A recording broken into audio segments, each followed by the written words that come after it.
My name is Sophia Anderson, and I'm 34 years old. I had just inherited $11 million and was racing home to tell my husband Michael the news that would change everything. But I never made it. A massive truck slammed into me on Highway 85, and I woke up in a hospital bed, alone. When I finally reached Michael, he wasn't worried. He wasn't even concerned. He was annoyed. He told me he had no time for a pathetic loser and hung up on me. 3 days later, he walked into my hospital room wearing a brand new designer suit, holding hands with his new woman. He tossed divorce papers onto my chest. But when his new wife, a high-powered financial advisor, looked at my face, she screamed and dropped her $1,000 purse. My husband had no idea. She was my advisor, the one managing my entire $11 million trust. Before I continue this story, let me know where you're watching from in the comments below. And if you've ever been betrayed by the person who was supposed to love you most, hit that like button and subscribe, because you will not believe what happened next. The beeping was the first thing I heard. That steady, high-pitched beep, beep, beep, cutting through the thick fog in my brain. I tried to open my eyes, but the fluorescent lights felt like knives stabbing straight into my skull. I was at Grady Memorial Hospital in Atlanta. The room smelled like antiseptic and something metallic that made my stomach turn.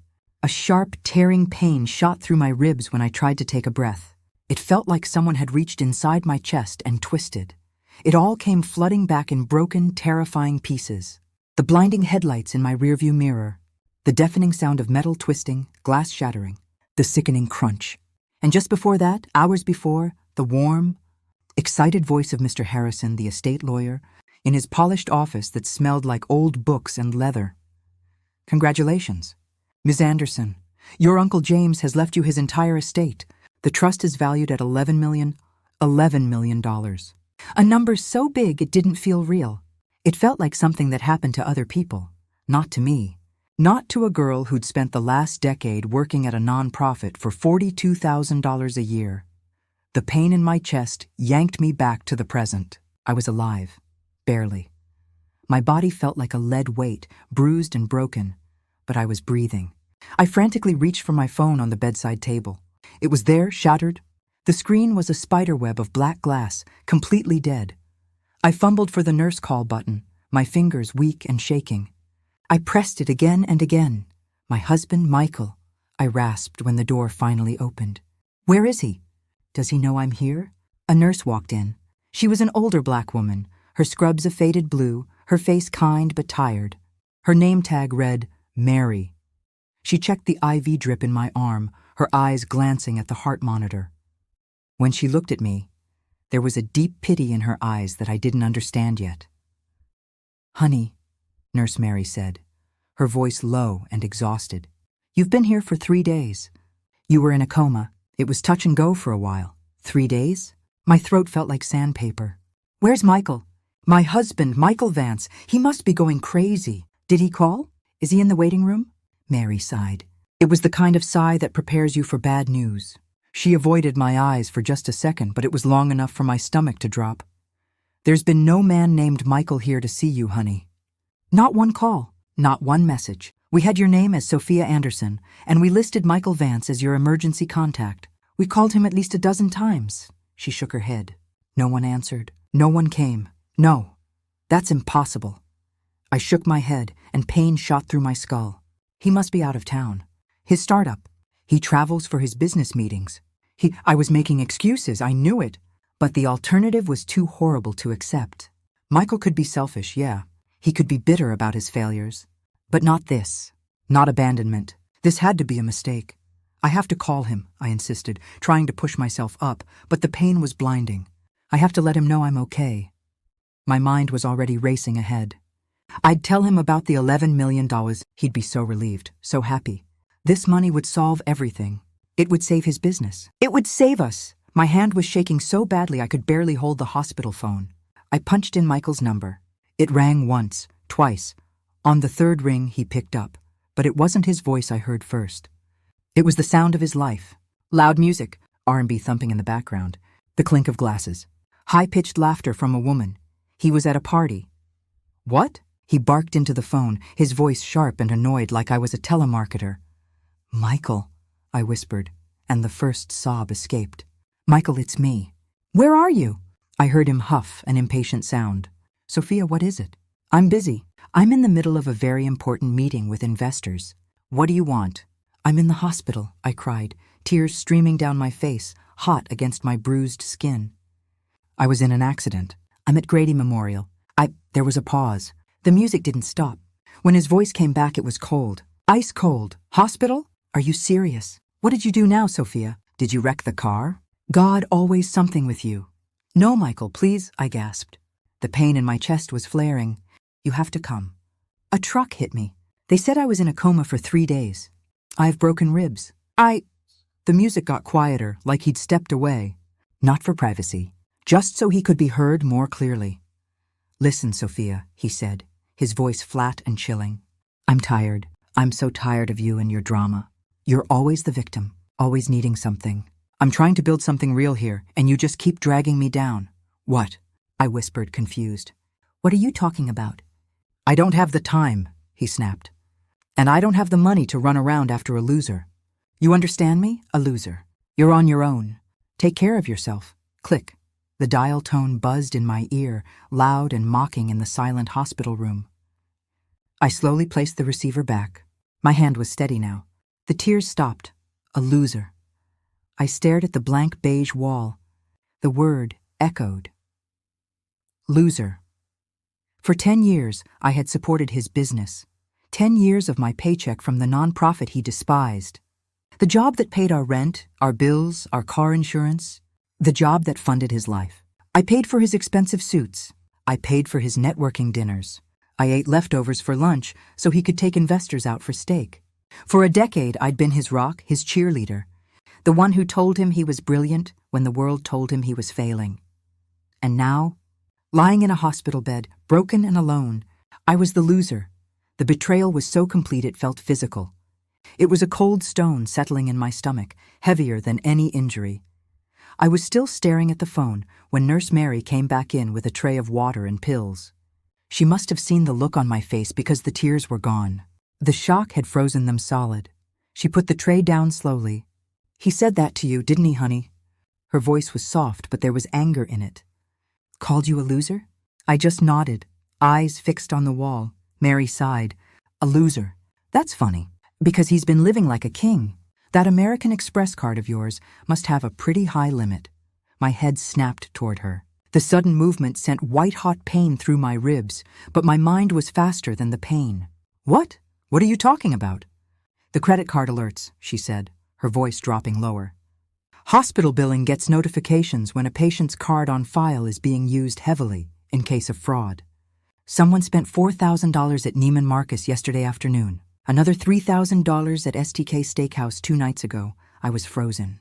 "What? That's impossible. My cards are in my wallet. My wallet's in my purse. The police must have it from the accident." "Oh no, baby," Mary said, looking me straight in the eye. "The police don't have it. We do. Or rather, we did." "What do you mean you did?" She took a deep breath. "Security logs. We had to check them this morning when the billing alerts came in. A man named Michael Vance came here 3 days ago. The same day you were admitted." My heart hammered against my broken ribs. "He was here? But you said no one visited." "He was here," she repeated, her voice hard. "He was here while you were in a coma. But he didn't ask to see you. He didn't ask a single doctor about your condition. He went straight to the nurse's station, flashed his ID, said he was your husband, and that he needed to collect your belongings to keep them safe." She shook her head in disgust. "We had a new nurse on shift, first week on the job. She didn't know protocol. She believed him. She went to property lockup and gave him your purse. The air left my lungs. He was here. While I was unconscious. While I was fighting for my life.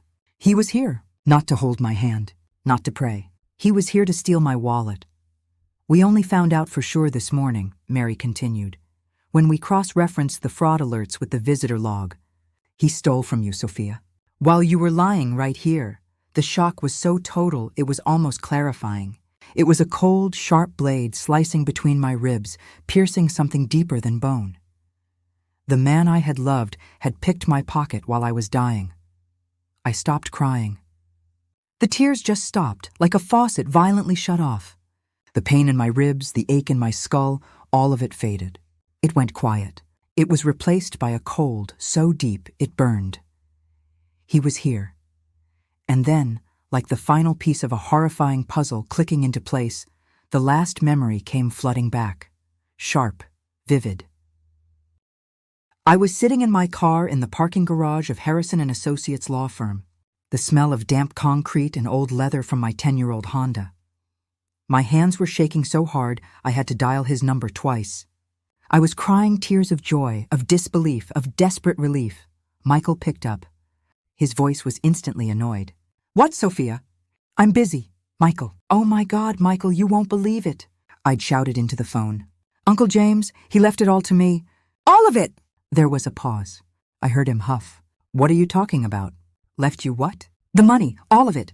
"The lawyer just told me." "It's 11 million, Michael. 11 million. We're rich. We're actually rich." Silence on his end. Not the joyful shout I expected. Just a dead, flat, calculating silence. Then his voice came back. Different. Lower. Urgent. "Where are you exactly?" "I'm still in the parking garage at the lawyer's office. I'm coming home right now." "No, wait. Just come straight home," he said, stumbling over his words. "And Sophia, don't tell anyone. You hear me? Not your sister, not your mother, nobody. This is our news. Just ours, understand?" "Yes, yes, of course," I'd cried, my heart pounding. "I'm on my way. I love you." I hung up, giddy with excitement. I put the car in drive and headed for the highway, and on that quiet stretch of road, the black truck appeared. It hadn't just hit me. It had hunted me. I remembered it now, crossing 2 lanes, aiming for my door. I stared at the beige hospital wall. The beep, beep, beep of the heart monitor was the only sound. He knew about the money. He was the only one who knew. He called me a loser. He hung up on me. He stole my wallet while I was in a coma. He was spending my money while I lay here. This wasn't an accident. This wasn't a hit and run. This was an execution that failed.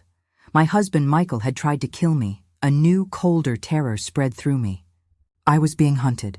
My husband had tried to kill me, and I was alone, trapped in this hospital bed. A sitting duck. I grabbed the hospital phone again. There was one last person. My sister, Emma. Maybe she didn't know. Maybe she'd believe me. "Emma," I choked out when she answered, tears streaming again.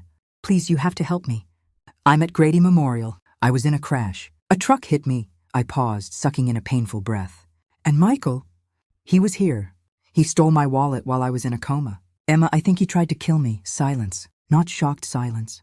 Heavy, annoyed silence. "Sophia." Her voice was sharp, dripping with impatience. "What in the world are you talking about? Tried to kill you? Are you drunk? What kind of drama are you trying to pull right now?" "No, I'm in the hospital. I'm hurt. Please, you have to—" "I don't have time for this, Sophia." She cut me off. "Do you have any idea what day it is?" "It's Sunday. William's parents are here. His boss is here. We're in the middle of a very important brunch for William's firm, and you're calling me with this nonsense." My mind went blank. A brunch? "But Emma, he's spending my money." Of course he's spending money," she laughed, a short, cruel sound. "He's here? He's in the backyard with William right now." I couldn't breathe. He was there. At her house. With her husband, while I was in a hospital bed. "Michael is at your house?" I whispered. "Yes, he's right outside." Emma's voice was rising with frustration. "William is finally helping Michael get his business off the ground. He's introducing him to his partners, helping him get funding. And you have the nerve to call here crying and accusing him of trying to kill you? You're unbelievable. You're just like you've always been, jealous and dramatic." "Jealous?" "Yes, jealous," she spat. "You're jealous that I married a successful man. You're jealous that William is willing to help your deadbeat husband when you couldn't. You just had to call and try to ruin it. You're trying to embarrass me in front of William's family." "Emma, no, I don't want to hear another word. You're embarrassing yourself. Get yourself together. Take an Uber and go home. And do not call this house again." The line went dead. I sat there, the phone buzzing in my hand. He was there. They were all together. My sister, my brother-in-law William, and my husband Michael. At a brunch, laughing, making deals, spending my money after trying to kill me. I slowly placed the phone back. I had no family. They were all in on it. Or worse, they just didn't care. 2 days passed. I didn't cry again. The rage, so cold and absolute, had burned away the panic. My broken ribs were just a dull ache now, background noise to the sharp clarity in my mind. I was no longer a victim. I was a survivor, and I was going to fight. I spent those 2 days on the hospital phone with the law firm, Harrison and Associates. I spoke to Mr. Harrison himself. I told him everything. The crash, the timing, my husband's phone call, the stolen wallet, my sister's betrayal. His response was immediate and tactical. Ms. Anderson, Mr. Harrison's voice was firm. The $11 million trust is ironclad. Your signature, and your signature alone, is required for any transfer. Michael cannot touch a single penny. And that is precisely the problem. With you alive and well, he gets nothing. But if you were declared mentally incompetent, or if you died as your husband, he could petition to take control of your estate. He paused. You are in danger. Do not speak to anyone, not your husband, not your sister. We are handling this. I'm sending our top financial advisor to you immediately. She manages your trust personally. Her name is Olivia Bennett. She's the best. Do not say a word to anyone until she arrives. So I waited. I stared out the window, watching the busy Atlanta traffic. My mind was no longer foggy. It was sharp as a razor. Every part of me was coiled, ready. I was waiting for Olivia. But I was also waiting for him. I wanted Michael to come. I needed him to show his hand. And on the afternoon of the second day, he did. I heard footsteps outside my room. A confident, arrogant stride I knew all too well. The door to room 312 didn't open gently. It was thrown open, slamming against the wall with a bang that made my heart leap. He was here. Michael walked in. He wasn't the man I'd spoken to on the phone 2 days ago. This wasn't my frustrated, failing husband. This was a stranger. He was wearing a brand new suit. Tom Ford, deep charcoal gray, impossibly expensive under the harsh hospital lights. I knew with a sickening certainty that my gold card had paid for that suit. His hair was freshly cut, a sharp, perfect fade. He was smiling. Not a warm smile. A cold, sharp, victorious smirk. The smile of a predator that had finally cornered its prey. But he wasn't alone. He stepped aside, holding the door open like a perfect gentleman. A woman walked in after him. She was the most intimidating woman I'd ever seen. Tall, elegant, African-American. She wore a cream-colored designer suit that I was sure cost more than my yearly salary. Her heels clicked sharp and loud on the linoleum. In one hand, she carried a sleek black Chanel briefcase. Her hair was pulled back in a severe, perfect bun. Her makeup was flawless. She radiated power and wealth. My stomach dropped. Olivia Bennett. It had to be. The name Mr. Harrison had given me.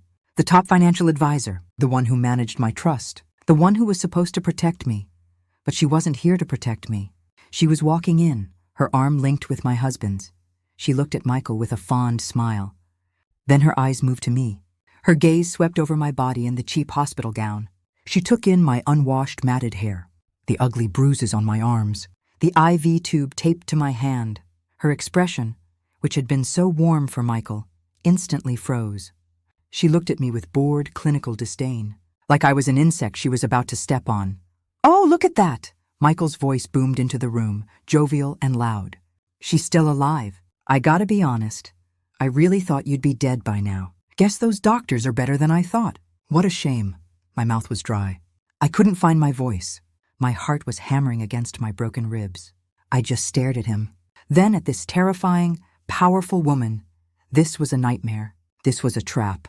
"Michael," I finally whispered, my voice a hoarse croak. What are you doing here? Who is this?" He laughed. A full, genuine belly laugh like I'd just told the funniest joke in the world. He walked right past my bed and stood next to Olivia, sliding a possessive arm around her tiny waist. He pulled her close, and she leaned into him, her perfectly manicured hand resting on his chest. He kissed her on the cheek, a long, wet, territorial kiss. "Sophia, I'm hurt," he said, pouting with fake sympathy. "Is that any way to greet your husband and your replacement?" He gestured to the woman beside him, his smile widening. "Sophia, I want you to meet Olivia. She's my everything. My partner, my protector, my new wife." I stopped breathing.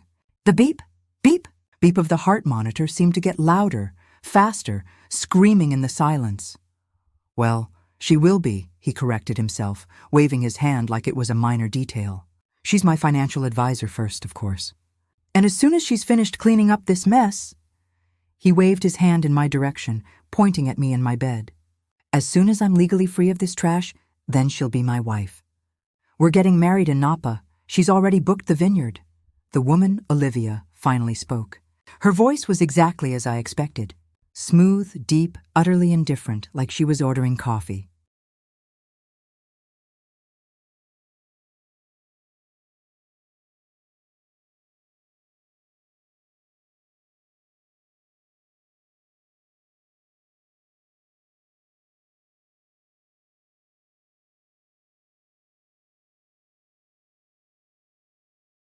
Michael, darling, can we speed this up? You said she was ready to sign. I have a 3 o'clock meeting with a major client, and I don't want to be late. Of course, baby. Anything for you? Michael beamed at her, his eyes full of adoration. Then he turned back to me, and his entire face changed. The happy mask fell away. His eyes went flat, dead, cold. He reached into his suit jacket and pulled out a thick stack of folded legal papers. He walked to the side of my bed, standing over me. You've been a real problem, Sophia. A real disappointment, he hissed, his voice low and venomous. Then he threw the papers, hard. They landed on my blanket, the sharp edge striking my bruised chest, sending a jolt of pain that made me gasp. Sign them, he ordered. I looked down. The top page read, Petition for Dissolution of Marriage. Divorce Papers. I don't understand, I stammered, my eyes darting to Olivia. Mr. Harrison from the law firm. He said you were coming to help me. Olivia actually laughed. It wasn't a nice sound. It was a short, sharp, mocking bark. Help you? She looked me up and down. Honey, look at you. You can't even help yourself. Why in the world would I help you? I'm Michael's advisor and his fiancée. And frankly, I find this entire situation pathetic. But the firm, Harrison and Associates. The firm works for its clients, she said, tapping her expensive shoe impatiently. And right now, my only client in this room is Michael. She's the best financial advisor in all of Atlanta, Sophia, Michael gloated, leaning in close. I could smell his cologne, the one I'd bought him for his last birthday. And you know what she's going to do for me? She's going to prove to the court what I've been saying for years, that you're unstable, that you're crazy. He tapped his finger against his temple. And now, after this terrible accident, he made air quotes with his fingers. Well, you're clearly mentally incompetent. You can't possibly be trusted to manage a large sum of money, can you? My blood ran cold. The plan. This was the plan. You won't get away with this, I whispered. Get away with it? Michael laughed. I already have. Olivia's already filed the petition. She has medical opinions. She has testimony. Testimony from who? Your sister, of course, he said, like it was obvious. Emma was more than happy to sign an affidavit saying, you've been unstable and jealous for years. Your mother, too. They're both very concerned about your mental state. They agree that I should be the one to manage your windfall. He leaned in closer, his voice dropping to a whisper. You really thought you could keep $11 million from me? You stupid woman! You thought you could just cut me out? You tried to kill me, I breathed, the words heavy on my tongue. His smile vanished. His eyes were pure ice. Prove it, he whispered back. It was a tragic accident. You're confused. You're hallucinating. That's what the judge is going to hear. He stood back up, straightening his suit jacket. So here's the deal. You sign the papers. You sign over power of attorney to me. You agree that you're unwell and that I'll manage your finances. In exchange, I'll take care of you. I'll make sure you get a nice room in a state facility. A quiet one, where you can't hurt yourself. He picked up one of the papers and a pen, holding them out to me. Or you don't sign. And Olivia here will paint you as so violently insane that the court will strip you of everything anyway. And then, well, who knows what happens to crazy people who have no one? They just disappear? He was giving me a choice. A living death or a real one. Olivia sighed impatiently. Michael, enough. Just get her signature. If she refuses, we'll proceed with the competency hearing on Monday. I've already filed the emergency motion. Michael glared at me. Sign the papers, Sophia. Be smart for once in your pathetic life. You are a loser. You have nothing. No family, no friends, no money. I have everything. I have the money. I have the power. And I have the woman. He gestured to Olivia. She's an upgrade in every possible way. He tossed the pen onto my blanket. You have 1 hour to sign before I come back. And if you don't, I promise you, you will wish that truck had finished the job.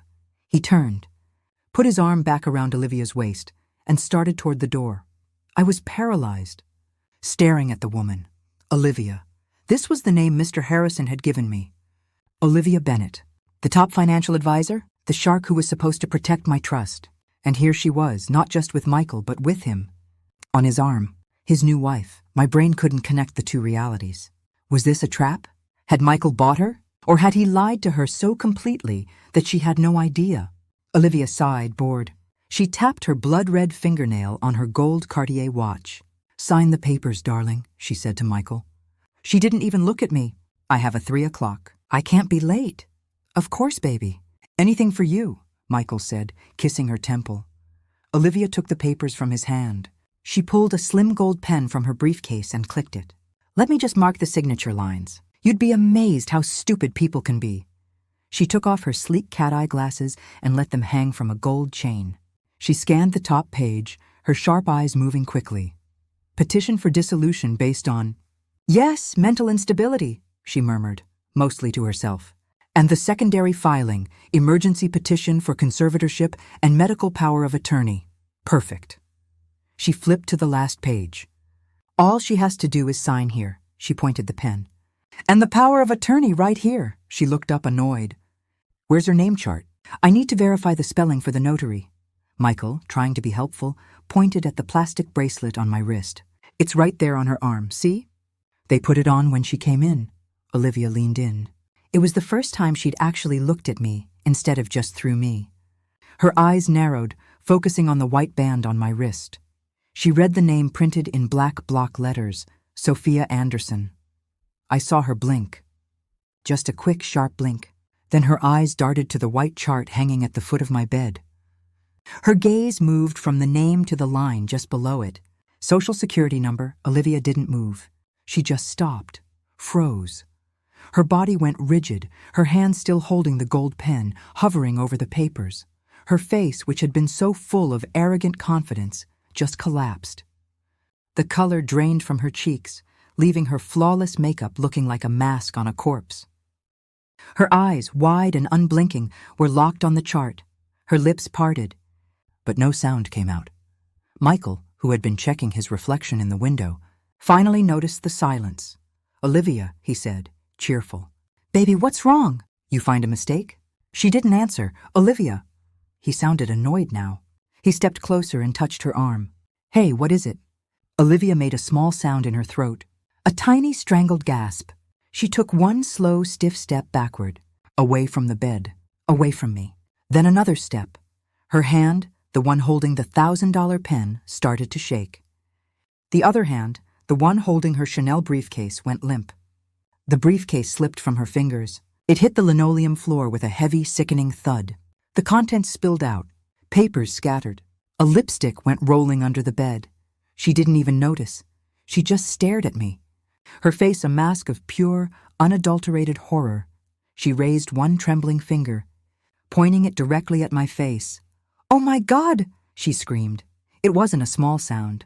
It was a raw, primal, terrified scream that echoed out into the corridor. It was the sound of someone who had just realized they'd made a mistake that was going to cost them everything. Michael jumped back, genuinely startled. "What? What is it? Jesus, Olivia, you scared me. Is she contagious? What's wrong with her?" Olivia whipped her head around to face him. Her eyes were blazing, wild with panic. "You!" she shrieked, her voice cracking. You lying. You stupid!" She turned back to me, her whole body shaking. You are Sophia Anderson," she stammered, pointing at the chart, then at my face. "The Harrison Trust, the $11 million file. You are my client." The silence that followed was absolute, deafening.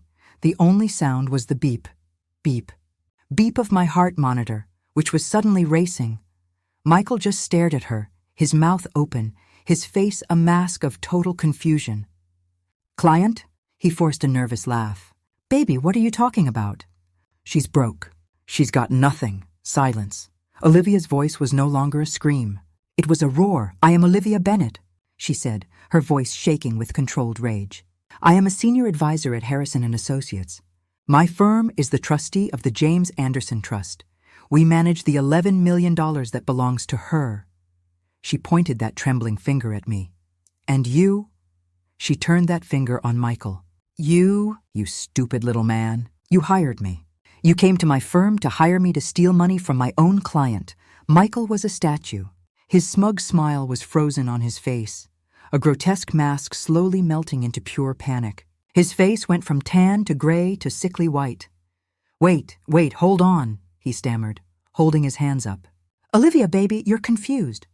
You're my advisor. I'm your fiancé. I paid you. I paid you that huge retainer this morning." "You paid me with what?" Olivia shrieked. "You paid me with what, Michael? That shiny American Express gold card you've been flashing around all week? The one you took me to Neiman Marcus with? The one you paid for that $1,000 dinner at STK with? The one you transferred my retainer from this morning?"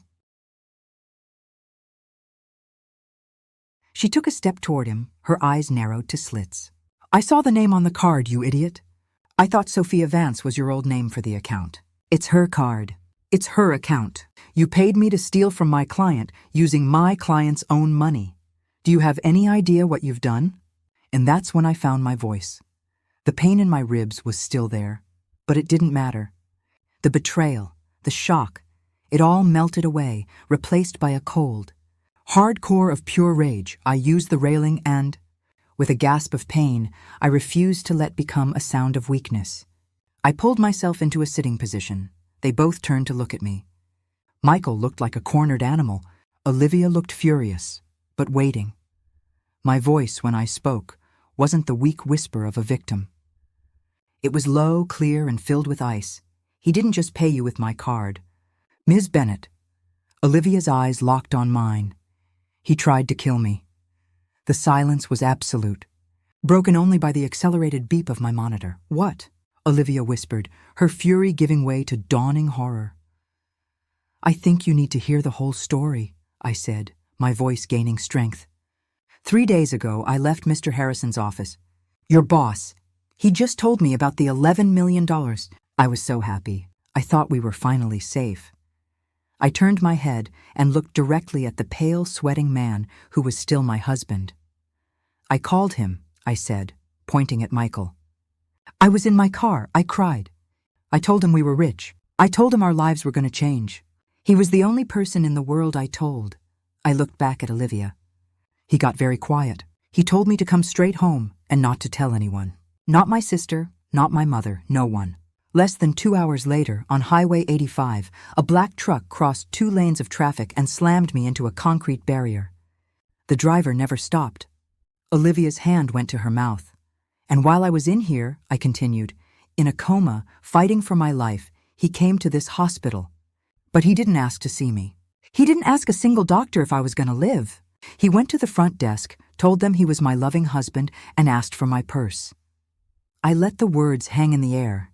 He stole my wallet from my unconscious body. He's been on a spending spree with my money. Your Neiman Marcus? Your steak dinners? All of it.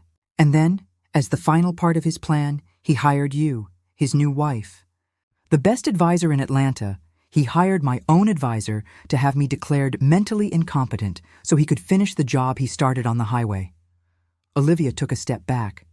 It wasn't a small step. It was a violent lurch, like she'd been physically shoved. Her entire body recoiled. Her eyes locked on my face with pure horror. I could see her mind working, the gears grinding. I could see the exact moment the entire picture assembled itself. This wasn't just a case of a cheating fiancé. She, Olivia Bennett, senior advisor, had been conned. She'd been used as a pawn. She'd just stood here and threatened her own client. She'd filed a fraudulent petition in court to declare her own client mentally incompetent. She'd accepted a retainer paid with stolen money. Her client's stolen money. This wasn't just malpractice. This was disbarment. This was criminal conspiracy. This was accessory to fraud. Maybe even accessory to attempted murder. Her entire life, her flawless career, her hard-won position, her late coma wedding, her Chanel briefcase now lying gutted on the floor. It was all turning to smoke. Her fear instantly curdled. It hardened. It crystallized into something else. the righteous, white-hot, self-preserving fury of a cornered predator. She was no longer Michael's fiancée. She was a shark tangled in a net, and she was going to chew her way out. Her head swiveled slowly to face Michael, who was standing there in stupid, panicked confusion. When Olivia spoke, her voice wasn't a scream. It was worse. It was a low, guttural, venomous hiss, so full of hatred it made the air colder. "You," she whispered, her voice shaking with rage so deep it was almost silent. "You told me your wife left you," Michael flinched. "Olivia, baby, I can explain. You told me she abandoned you."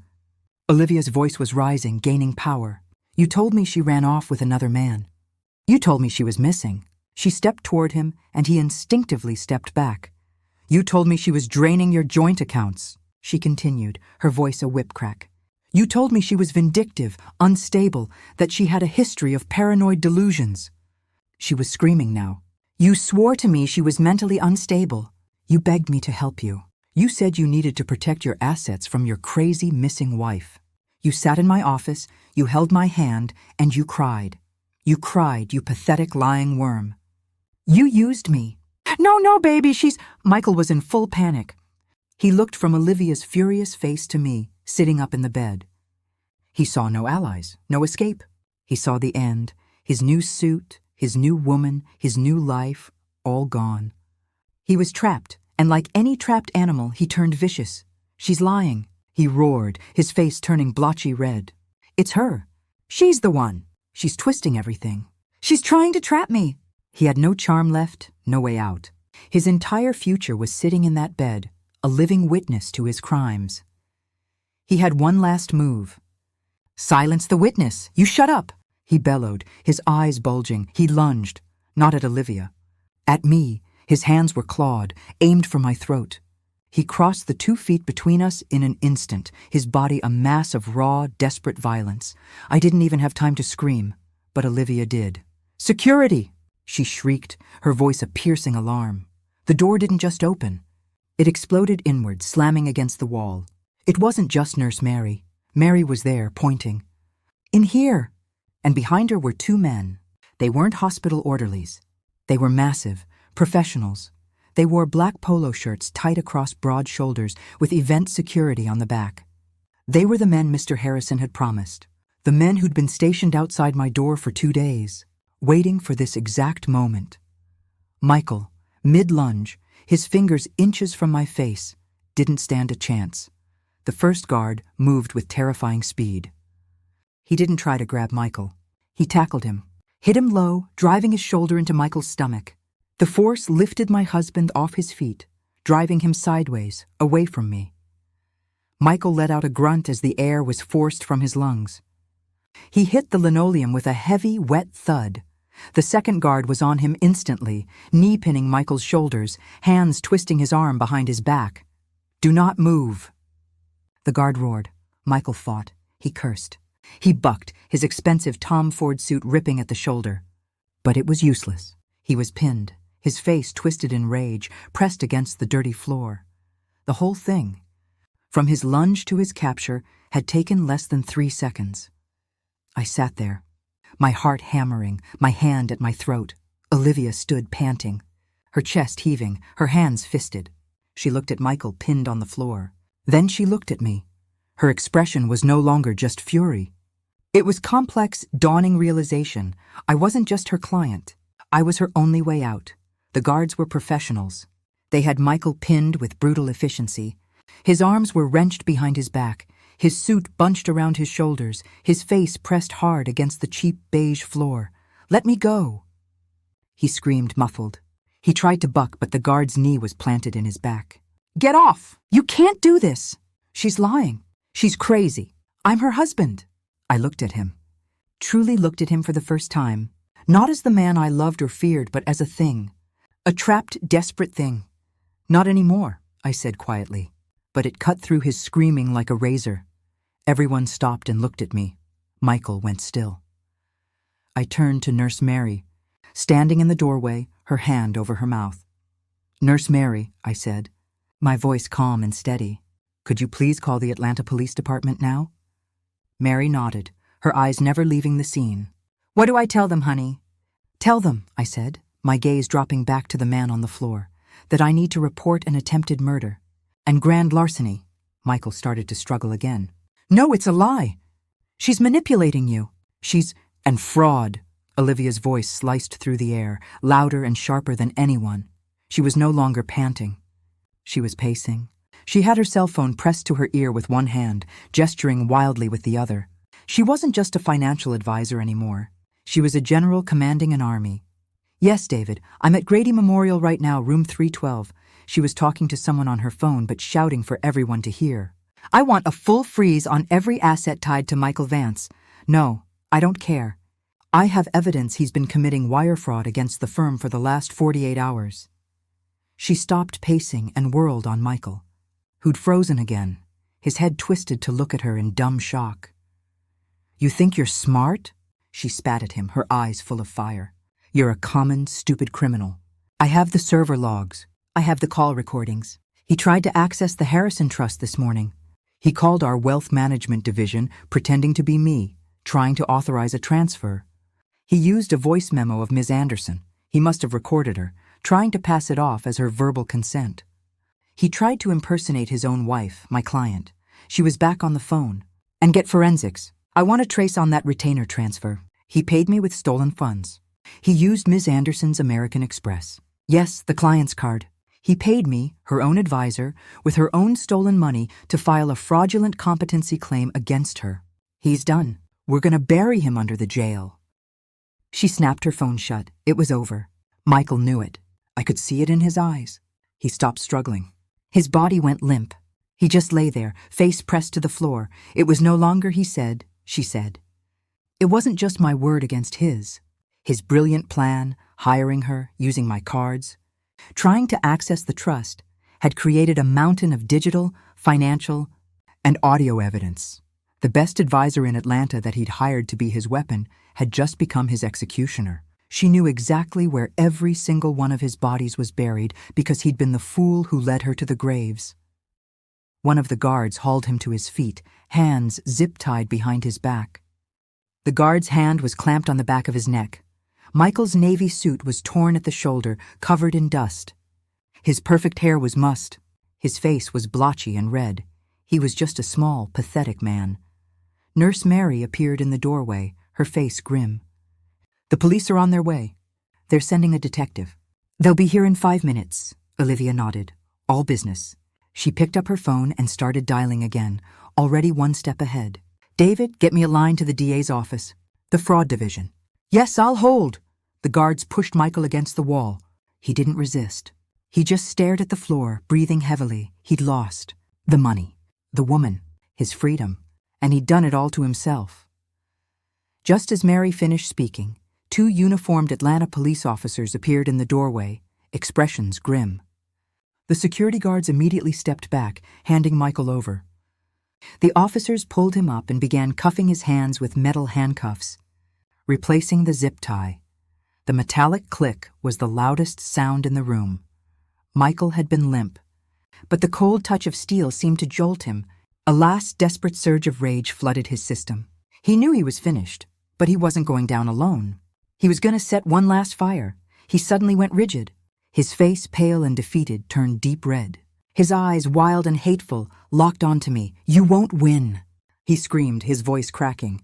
He lunged forward, even with his hands cuffed, forcing the officers to wrestle him back. You won't win, you bitch. You think you're so smart? You think you figured it all out? You think I did this alone? Olivia and I both froze. Every person in the room went still. Alone. What? I asked, my voice barely a whisper. What did you say? Michael heard me and he laughed. A high-pitched, hysterical, broken sound. The laugh of a man with nothing left to lose who wanted to pull the world down with him. You're so stupid, Sophia, he cackled, even as the officers began dragging him toward the door. You think this stops me? You think this is over? I'm just the beginning. He twisted his head, fighting the officer's grip, his eyes still locked on me. You won't get a single penny. Not one. I'm going to tell Emma. I'm going to tell William. They know everything. My blood ran cold. Emma, my sister, William, her husband, they won't let you get away with this. Michael was screaming, his voice echoing down the hall as they pulled him out. Your brother-in-law, your precious William, he has connections you can't even imagine. He'll have me out by morning. He'll take care of me.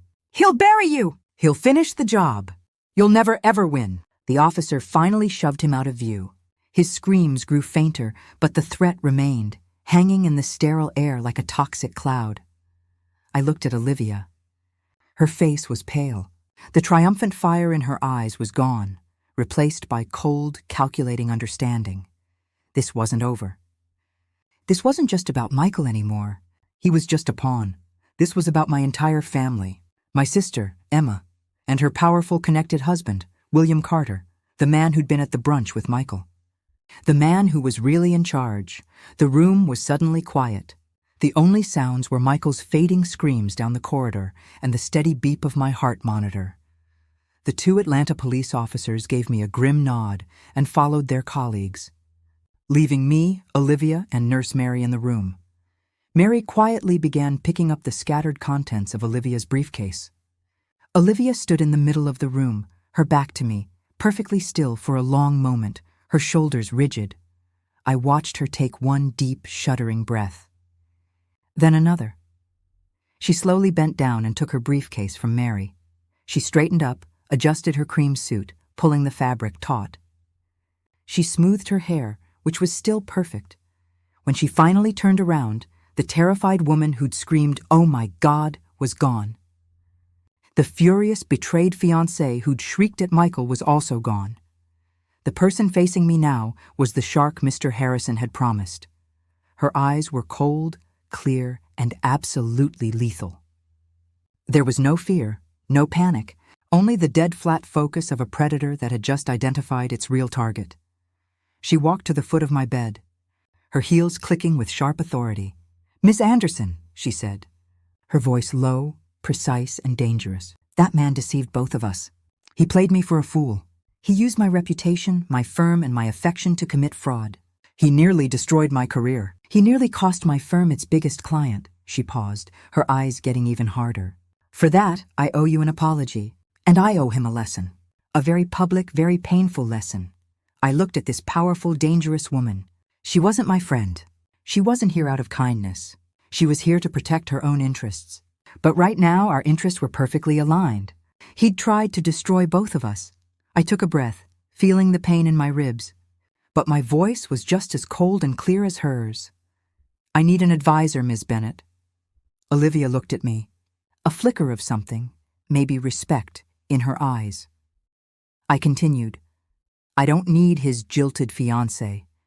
I need the best financial advisor in Atlanta. I need the shark, because he was right about one thing." Olivia didn't even have to ask. She knew. "William Carter," she said, the name sounding like a curse. "My sister Emma and her husband William," I confirmed. "Michael is just a loud-mouthed, greedy fool. He's a pawn.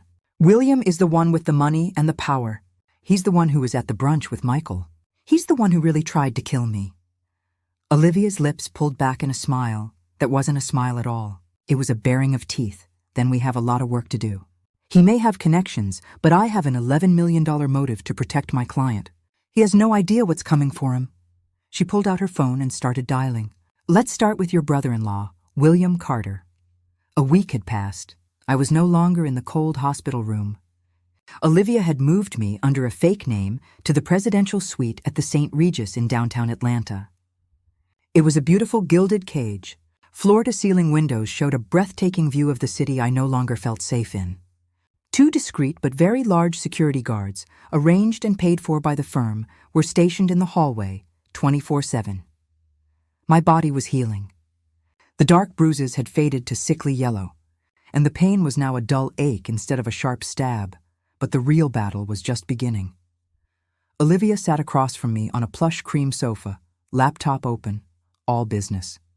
The woman who'd been Michael's lover was gone, replaced by the advisor whose entire reputation was on the line. "All right, Sophia," she said, voice crisp. "Here's the situation. Michael is at Fulton County Jail. Bail was denied. He's pled not guilty to all charges." She took a sip of coffee. "And just as he threatened, your brother-in-law has made his move. William Carter has hired David Chen to represent Michael, the most expensive and ruthless criminal defense attorney in the state. Next to her, In a matching armchair sat a man named James. He looked rumpled in a linen shirt, with tired, patient eyes. He was the private investigator, ex-cop, that Olivia had hired with my money. James leaned forward and opened his file. His voice was low, steady gravel. We started with the truck, just like you asked. The driver was good, used a cloned plate, but we found a discrepancy on a toll camera 3 exits before the crash. The cloned plate had a different registration sticker. We got the real plate. He slid a grainy black and white photograph across the glass coffee table. The truck, captured at a toll plaza. The plate is registered to a shell company, he said. An LLC based in Delaware. It's called Carter Holdings, I laughed. The sound that came out wasn't happy. It was short, sharp, bitter. Olivia raised an eyebrow. You know that name? Oh, I know that name, I said, the words tasting like poison. Carter Holdings LLC, that's what he calls it. His personal investment fund. My brother-in-law, I had to explain. My sister Emma married William Carter. William is white, comes from old money in Connecticut. He's a managing partner at a big investment firm, and he's never ever let my family forget that he's better than us. He hates us, really. He thinks we're beneath him. But my sister Emma worships him. She worships the big house in Buckhead, the country club, the white friends. She'd do anything to keep being Mrs. William Carter. I looked out the window, and for years at every Thanksgiving, every Christmas, I've had to sit there and listen to William brag about his personal fund, Carter Holdings, and how he uses it to make smart, aggressive plays. James nodded like I'd just confirmed everything he already knew. That makes sense. He pushed another paper across the table. A copy of a bank transfer. Because the payment to the driver, a $50,000 wire, was sent from an account managed directly by William Carter. The transfer was initiated 2 days before your accident. My breath hitched, but James wasn't finished. And then there are the jail calls. Michael is arrogant, but he's also stupid. He thinks because he's talking to his new lawyer. It's all privileged, but the calls to his family aren't. We got a warrant. We've been listening. He pressed a button on a small digital recorder. The suite was suddenly filled with Michael's tiny, panicked voice. William, listen to me. She's got Olivia. She knows. You gotta get me out of here. You promised. You promised me this would be clean. James hit stop, then play again. A different call. This one to my sister. Emma, you gotta make him. You tell your husband he better not abandon me in here. You tell him what I told you. If I go down, you both go down with me. You hear me? You tell him to take care of this, or I'll take care of him. James pressed stop. The silence was absolute. It was no longer a theory. It was fact. They had all of them, tried to kill me. Olivia held up a hand, silencing James. Her expression was grim. The attempted murder was Plan A, Sophia. It was messy, brutish. Frankly, it was all Michael. But Plan B? Plan B is much smarter. More insidious. And it's all William. She slid another thick document across the table, stamped by Fulton County Family Court. They didn't just try to kill you, Olivia said, her voice flat. They have a backup plan for when you survived. As of this morning, William and Emma Carter have filed an emergency petition for conservatorship. I stared at her. Conservatorship? Like what they did to Britney Spears? Exactly, Olivia said, eyes hard. They're claiming you're mentally unstable and psychologically traumatized as a result of your tragic accident. They claim you're paranoid, delusional, and completely incapable of managing your own affairs. Specifically, incapable of managing an $11 million estate. I laughed, harsh and dry. No one will believe that. It's insane. They will, Olivia said quietly. They will because they have a key witness. Someone who's willing to swear under oath that you've always been this way. Someone the court will see as a loving, concerned, and completely credible source. A cold dread crept up my spine. Who? Olivia looked me straight in the eye. Your mother. I stopped breathing. My mother? No, she wouldn't. Olivia turned a page and slid it over. An affidavit, a sworn statement signed by my mother. Carol Anderson, Olivia read, devoid of emotion. She attests that you've always been the unstable one, and that you've suffered from delusions of grandeur and persecution since childhood, that you harbored an intense pathological jealousy toward your sister Emma's success, and that in her loving maternal opinion, you are a danger to yourself, and this sudden... Unearned wealth will only fuel your tragic mental decline. I didn't move. I just stared at the signature. My mother, the woman who was supposed to protect me. The one who always favored Emma, who always called me too sensitive, who always sided with Michael. This entire time, my husband, my sister, my brother-in-law, and my mother, all of them, every single person I was supposed to trust had conspired. First to kill me, then, when that failed, to have me locked away, declared legally insane so they could steal my money.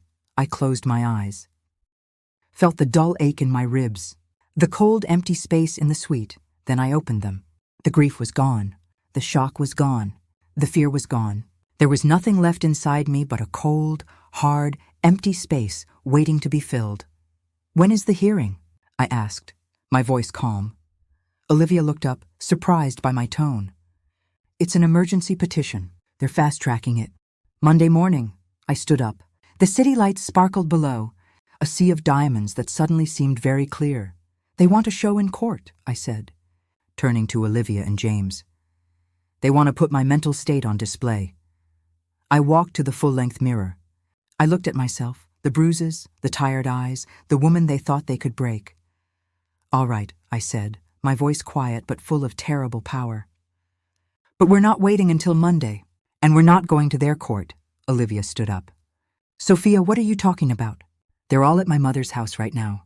"I know it, it's Sunday. They're having their little celebration dinner. They're toasting to their victory." I looked at James. "Your men are still outside, right?" He nodded. "2 in the hall, 2 downstairs." "Good," I said. "Olivia, call the police. Tell them you have evidence of an active conspiracy to commit murder, and you're accompanying your client to confront the suspects. Tell them to meet us there, quietly." Olivia's eyes widened, and then a slow, dangerous smile spread across her face. She understood. I looked back at my reflection. "They want a show? We'll give them one. The performance of a lifetime. Let's go to dinner." That same night, my mother's house in the suburbs was a place I'd always associated with the smell of pot roast, mac and cheese, and the sound of my own failures being discussed over peach cobbler. It was the traditional Sunday dinner, a sacred ritual in our family, the one place we all pretended to be perfect. And as we pulled up in a silent, unmarked car, I knew they'd be there. I could feel it. Olivia sat beside me, all sharp angles and quiet fury. She had 2 plainclothes detectives with her, faces impassive and bored, like this was just another stop on a long night. They weren't here to intimidate. They were here to arrest. We walked up the familiar concrete path. The front door was unlocked, as it always was on Sundays. From the foyer, I could hear them. They were in the dining room, and the sounds weren't of grief or concern. They were of celebration. I could hear the clink of silverware on my mother's good china, the set she only used for Thanksgiving and Christmas. The pop of a cork, light, tinkling laughter. My sister, Emma. We stopped, hidden in the shadow of the hallway. I could smell the rich aroma of roast, a smell that once meant comfort and now only meant betrayal. They were toasting. "I just cannot believe that child," my mother Carol's voice said, sharp with indignation. "I truly cannot. All these years, acting like a little martyr at her nonprofit, acting holier than thou, while she had that money just hiding it from her own family. It's deceitful. That's what it is. And then," she continued, voice rising, "to just let her poor husband Michael get arrested like some common criminal? It's a disgrace, an embarrassment." "Now, Mama, stop worrying," my sister Emma's voice, slick and proud, chimed in. I could picture her perfectly, twirling her wine glass, leaning on her husband's arm. "William has it all under control. I told you he would." I heard her take a delicate sip. "William's lawyer is the best in Atlanta.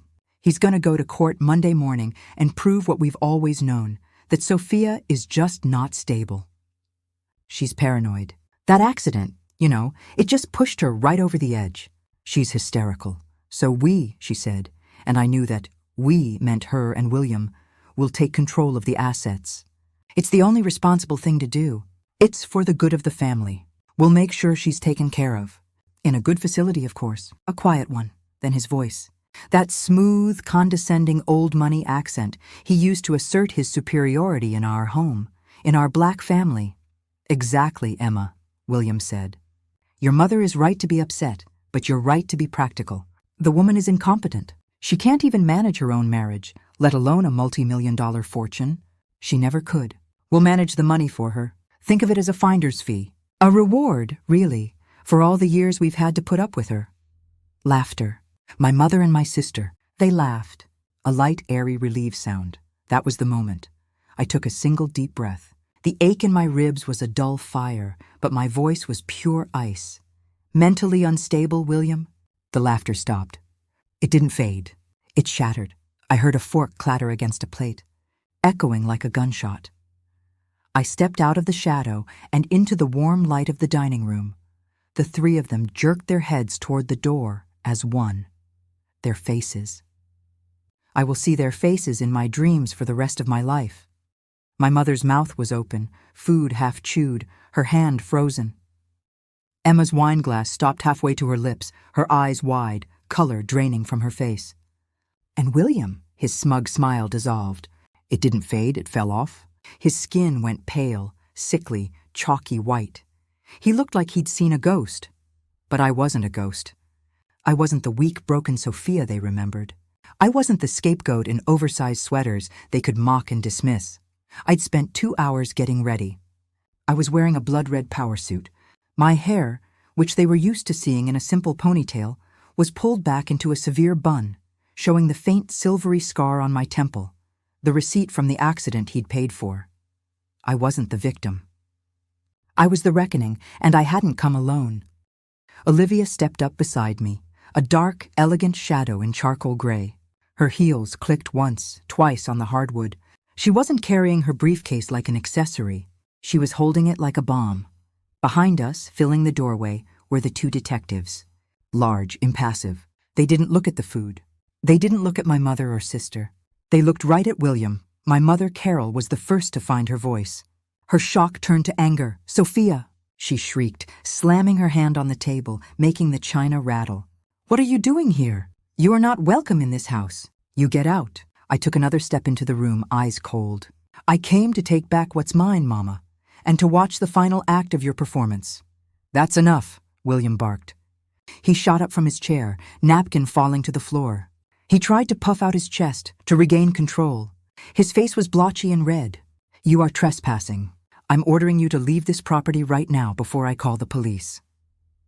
"Oh, there's no need to call them," Olivia said, stepping forward. She unclasped her briefcase with a loud click. "They're already here." On cue, the two detectives stepped out, moving past us to stand in the center of the room. They didn't say anything. They just stood there. Their presence sucked all the air out of the room. William's face turned chalky white. Emma let out a small, terrified whimper and shrank back in her chair. "What? What is this?" she stammered, looking at me.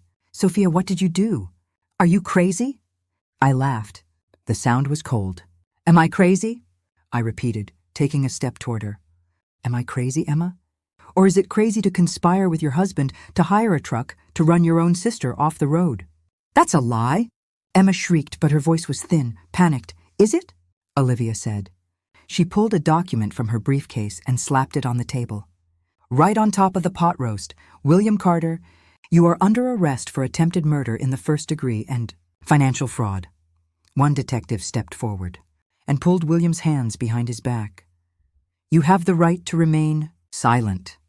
"Emma Carter," Olivia continued, slapping down a second document, "you are under arrest for conspiracy to commit murder and financial fraud. We have your text messages to Michael Vance. My favorite," she said, reading from her phone, "is the one where you said, 'Hurry up and get it done.' Mom has already agreed to testify that Sophia is unstable." The second detective moved to Emma, pulling her up by the arm. "No!" William suddenly roared, his bravado gone, replaced by sniveling panic. He tried to twist away. "It was her. It was all her. She told me to. She pushed me. She said Sophia deserved it." "You coward!" Emma screamed, all poise gone. "You told me it was a sure thing. You ruined me." She turned her face to me, eyes full of venom. You did this! You destroyed everything! You ungrateful!" The police cuffed them both and began pulling them from the room. Their Sunday dinner was over. I watched them go. Then I turned to the only person left at the table, My mother. She was just sitting there, stunned, her face slack, her eyes empty. I walked slowly up to her until I was standing over her. "You always said I was the failure, Mama," I said quietly. "You always said I was the disappointment." She just stared at me. "Your golden boy Michael tried to kill me. Your golden girl Emma helped him. And you? You were the star witness," I pointed to her plate. "All of this, all your loyalty, all just to impress a man who doesn't even respect you." I leaned in closer. "Enjoy your dinner." And then I turned and walked away. 6 months later, I sat in the front row of a courtroom that smelled like stale coffee and old wood. I was no longer the woman in the hospital bed or the ghost in the red suit. I was just a witness. Michael was the first to be sentenced. The evidence Olivia and the detectives found was overwhelming. The wire fraud, the server logs, the bank statements, his idiotic attack on me in the hospital. He was found guilty of attempted murder in the first degree, conspiracy to commit fraud, and grand larceny. The judge called him a parasite and a stain on his own community. He was sentenced to 25 years in state prison, no possibility of parole. As the sentence was read, Michael, dressed in an ill-fitting orange jumpsuit, turned his head and looked right at me. His eyes weren't sad. They weren't defeated. They were full of burning, toxic hatred. He wasn't sorry for what he did. He was just furious that I'd lived.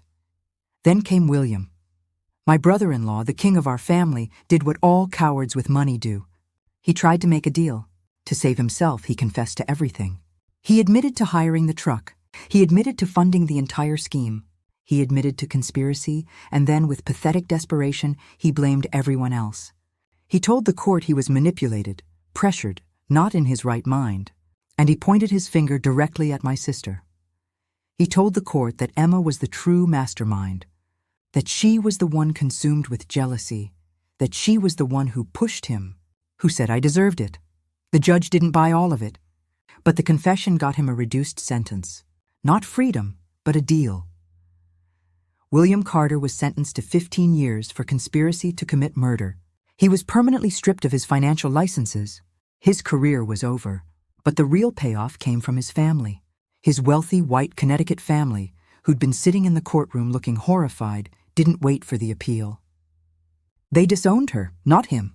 They disowned Emma, the black woman who, in their eyes, had corrupted their son, who'd brought this shame to their good name.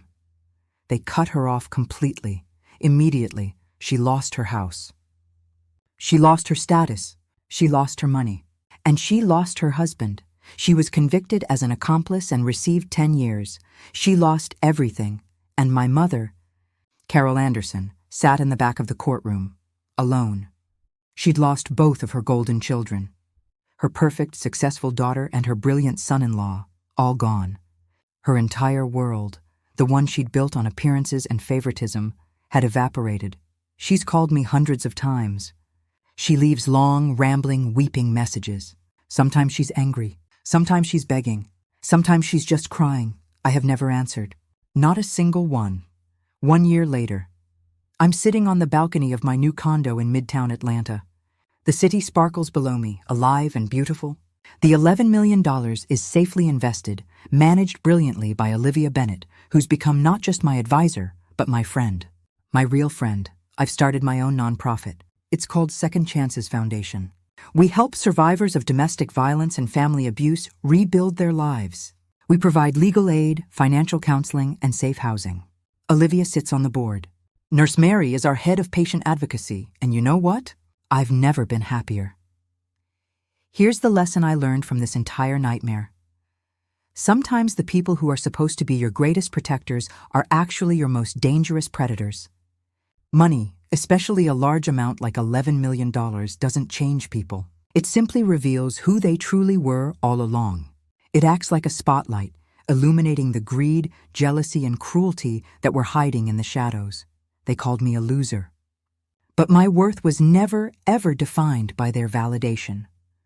The ultimate justice wasn't just watching them get arrested. It was realizing I had survived, and that my new life would be built on my own strength, my own terms, far from their poison. I've found real family now. People who loved me for me. People who showed up when it mattered. And that's worth more than all the money in the world. Have you ever had a family member try to convince you, or others, that you were the unstable one, the crazy one, when they were really the problem? I'd love to read your story in the comments below. And if this story taught you anything, if it helped you see that you're not alone, hit that like button and subscribe. Because your story isn't over yet.